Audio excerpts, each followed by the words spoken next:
Well, the Red Sox were trailing heading into the 8th inning, but they tie things up in the 8th, and they take the lead for good in the 9th, and Aroldis Chapman shutting the door once again. Make it 4 straight for the Red Sox, who are once again 13 games over 500, matching their season high, and they kick off their road trip in style, much in thanks to that man. Anthony Siegler came up with a big triple, and the Red Sox take care of business against the Marlins, and we dressed in style as well, a little Miami Vice style, so now I don't feel as silly doing it, because they picked up the win. It's WB Mason Extra Innings live, free next day business delivery from your local hometown team. Glad you could join us. Adam Pellerin alongside Lenny DiNardo. Didn't look good for a while, right, in terms of, Ranger Suarez and what we saw, but he was able to get out of all of this trouble. And then on the other side, Sandy Alcantara was dealing, but, the Marlins couldn't get anything going. They had a ton of opportunities tonight, but in the end, it's the Red Sox who capitalized on the opportunities when they counted. Yeah, Alcantara was outstanding. Ranger went out there and gave you exactly what you needed, handed it off to the solid bullpen again. You talk about the Marlins, 2 for 18, left 14 on base. The Red Sox were not much better, 1 for 14, left 10 on. But again, the grinders got it done. You see Gasper, Sogard, Siegler today, guys at the bottom of the lineup, guys that are tired of riding buses, are happy to be in the big leagues, getting it done once again. Yeah, bottom part of the order, you have to include Jarren Duran in that yes. as well. But let's go to that 9th inning where the Red Sox were able to take the lead. And you could tell that Pete Fairbanks was off in his only batter that he faced, issuing the walk. And then you could see the training staff and the manager, they come out on to the field, and Fairbanks pointing to his side as Eli White comes in a pinch run for Mickey Gasper. Fairbanks pointing to his side, and they decide they need to go to the bullpen, so they got to warm somebody up in a hurry. And it's Zuber that comes in, Tyler Zuber, facing Anthony Siegler. And we're thinking, all right, small ball Sox here. Are we going to see him square? He doesn't. Glad he didn't. Anthony Siegler delivers the triple as Eli White motors around. The Red Sox take a 3-2 lead. Yeah, we were all thinking he was going to bunt there, but once again, Chad Tracy continues to hit the right buttons. You look at Siegler versus right-hand pitching. He's batting .282 with a .785 OPS, so that plays. They're going to let him drive him in right here. Took about 8 days to get this ball in his glove and throw it in. You got a guy on the base pass that's in the 99th percentile in sprint speed, so that wasn't even a close play at home plate. Dude can motor, and the Red Sox take a 3-2 lead, and the next batter is Nick Sogard, who is hitless to this point in the game, but he delivers the RBI single. That scores Siegler, and the Red Sox take a 4-2 lead as Sogard extends his hit streak to 7 games and gives the Red Sox a little breathing room. Yeah, sometimes it's quality over quantity, and I tell you what, he waited to the last possible moment to go out there and have some heroics. Nice job once again by just putting the ball in play. When they need it, when the lights are brightest, he continues to have that slow heart rate, just get the barrel to the baseball, hit the ball hard. You can see Kyle Stowers just activated off the injured list, left hamstring, couldn't get down there. And so Sogard able to deliver the RBI single. Anthony Siegler, though, bringing the energy and bringing the big RBI, the game-winning RBI for the Red Sox tonight. Jemai Webster caught up with him after the game. All right, thank you very much. Well, Anthony, we were just talking about it, man. That was your first career triple. Yeah. How do you characterize what it was like to speed around the bags like that? I don't know if you would call that speeding around the bag. I'm just glad this field is huge. But no, it was, great at bat by Mickey to get it going, and then I was just trying to get a good pitch to hit and keep the line rolling. We know Trace gives you guys latitude in certain situations, but there was a lot of conversation in the booth about playing small ball there. How much did that factor into your mindset? Yeah, I was right there with y'all. I definitely thought that was a possibility, but once I saw they weren't giving you a buzz sign, I felt like they trusted me to get a good hit up, get a good at bat, get something good to hit, and that's all I was trying to do. So Mickey gets the leadoff walk there. He faces Fairbanks, though, and he goes out with injury, and then comes Zuber to face you. How did you get yourself prepared to face him in such a rapid situation? No, I got great people around me just getting me prepared for that moment. It's like any other situation.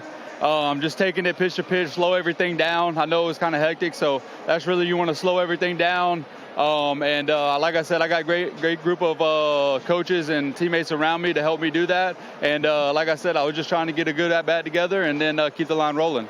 We know coming into a Major League Baseball season, it's going to take more than just the 26 you start with. Mm-hmm. How nice has it been to see not only yourself, but Mickey gets the leadoff walk. He's had key contributions this year. Sogi comes through right after you. To see you guys all contributing in a major way. Yeah, I mean, it speaks volumes to the team that we have. I think you put anybody out there, they're going to go out there, compete, pitch by pitch. And, I mean, we got a whole clubhouse, whole organization like that. So anybody they bring up, anybody that that we have in the lineup, you know, we're going to do damage and try to get a dub at the end of the day. Tony Seagulls, nice to see you fly, man. Thank you. I appreciate it.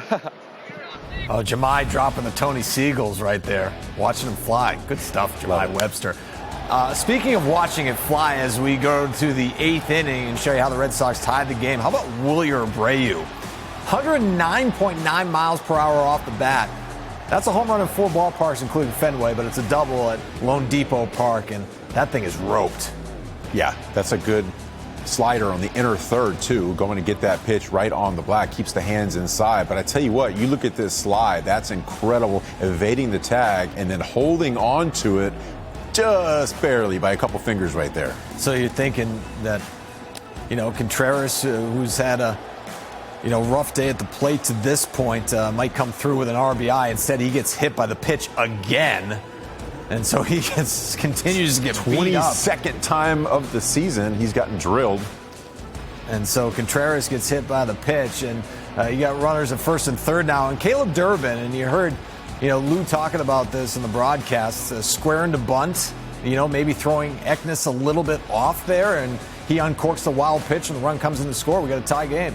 Yeah, a little wild pitch right there. Durbin's showing bunt. He showed bunt the prior pitch, too, so it's kind of in the head of Eknes right there. Okay, so I'm going to throw a slider, yanked it a little bit, and you can't get to that kind of in the dirt. And, hey, do a job. Yeah, got the job done. So the Red Sox tie things up at 2, but it was an interesting bottom of the 8th inning with Eric Miller on the mound, and it started here.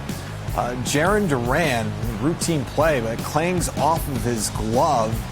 And it looks like he might have a play at second. And in fact, runner was called out on the field, but the Marlins wisely challenged this play.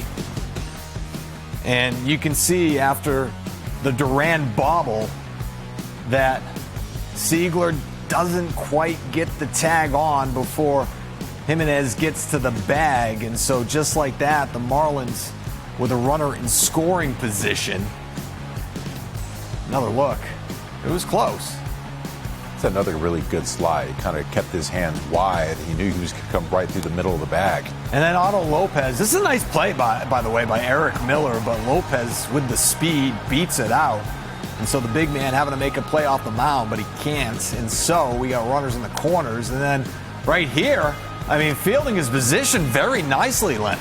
Yeah, absolutely. Making a perfect throw. And Rutschman just buried. Just threw him into the ground. Felt bad afterwards. He's like, hey, man, I'm sorry about that. You know, I barely tapped you. Jimenez went down. And so another look. And this is exactly what you want to do, right? No throws on a rundown. Yeah, you put the ball in the glove, tag him with 2 hands, make sure you cradle that ball, keep it in the glove. And Miller did an outstanding job getting that ball to him quickly, setting his feet. You know, it's very easy to get, you know, surprised there when that ball comes back at you. You don't set your feet, you throw that to the backstop. It's a different game. And that's a nasty slider right there from Miller, who is fired up. He has been outstanding in his time with the Red Sox so far. And so that right there, paying off, especially with the injuries to Garrett Whitlock and Justin Slayton at the back end of the bullpen. You've needed Eric Miller to be your 8th inning guy. Yeah. He's come through with flying colors. He's really stepped up. I mean, a left-handed pitcher that those 96 to 98 from that side, that weird angle. But the secondary pitches, the slider's been pinpoint. It's an outstanding job of getting to 2 strikes and getting that swing and miss outside the strike zone. Yeah, and the one knock was the walks. We haven't seen that from him so far in a Red Sox uniform. Meanwhile, we saw a lot of walks from Ranger Suarez. In fact, a season-high 4 walks issued by Suarez. He hit 2 batters. In fact, 4 walks and hit two hit batsmen for the first time in an outing in his career. But As Eck liked to say, branch work in this one, man. He was able to get out unscathed for the most part tonight and give them 5 innings, only allowing the 1 run. Yeah, 93 pitches, 57 strikes. It's about 61%. You want to be about 65. So he's off that mark a little bit. You typically don't see him walk that many batters, let alone hit guys. You're talking about 6 guys